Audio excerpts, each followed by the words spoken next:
Thrill seekers have queued for hours to finally put SeaWorld's newest roller coaster to the test. The Leviathan officially opened to the public today, completing the park's new $50 million precinct. Weaving through the lost city of Atlantis, hundreds of adrenaline junkies desperate to brave SeaWorld's newest attraction, the Leviathan finally unleashed. We're ready, but we're tiny bit nervous. It's easy to see why. Twisting and turning on the timber coaster at speeds of 80 kilometres an hour. It's fast. It was really fun. I just loved all of it. Till 5 o'clock today. I just kept riding it. The last piece of the $50 million precinct, the Trident, was due to open today too, but closed due to strong winds, now expected to start spinning on Monday. There's nothing like this anywhere in the world. Theme parks are bracing for their busiest summer holidays in years, with attendance now back to pre-COVID levels. New attractions like Atlantis are helping bring thrill seekers back through the gates. Watch the space. You know, we've got a lot of things in the pipeline. Dreamworld has two, rolling out new circus shows starting December 27. We're expecting this to be one of the best years we've had in a long, long time. Putting the pandemic roller coaster behind them. On the Gold Coast, Jordan Quinn, 7 News. And speaking of excitement, here's Laura with the weather. Thank you, Max. You could say this week's weather has been a bit of a roller coaster, though it should be a little calmer this weekend. Today there were pockets of sunshine, but it just had to fight through the clouds.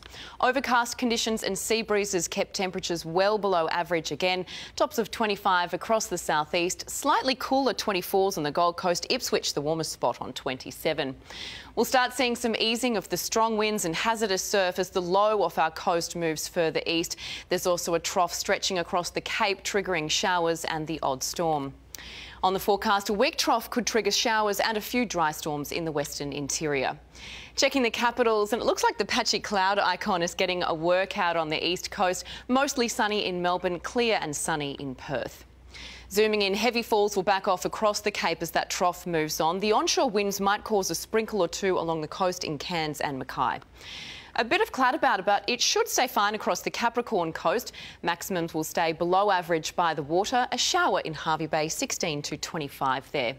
It should be a mostly fine start to the weekend in the southeast. A shower or two can't be ruled out, but they'll be very light and most likely along the coast. Another cool night across the suburbs, 14 to 25 in Oxley, 17 to 24 in Redcliffe. There's a strong wind warning still in place for tomorrow, with winds up to 30 knots in Moreton Bay and a strong southeasterly swell.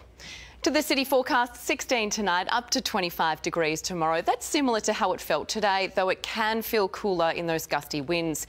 Sunday, a light shower is again a possibility. We also add in the chance for storms moving in from the west. The coastal showers may not reach Ipswich, so it's more likely to remain fine there over the weekend. Then these milder temperatures will end midweek. Look at the top on Tuesday, 35 there. Say hello to summer. Far from ideal beach conditions on the Gold Coast, a high chance of showers across the weekend with the powerful surf as well, and similar on the Sunshine Coast, a shower or two. Warnings are still in place across our beaches tomorrow. Here's a quick check of conditions. The swell really kicked into gear overnight. Some huge waves and plenty of barrels on the point breaks right through the day. Tomorrow expect similar conditions with sets in the double overhead range and south-southeast winds restricting waves to the points. That's only for experienced surfers. There will be a lot of water moving around. Waves will gradually ease from Sunday. For boaties, those south-southeast winds stay breezy through the weekend, also dropping a touch by Sunday. Bar crossings will be hazardous with that large swell in exposed waters. And if you want a wetter line tomorrow, Tony at Hornybrook Bait and Tackle says there's plenty of brim, snapper and flathead being caught off the jetties, rocky points and inshores. And that's all from us this Friday. From the team, good night. Good night.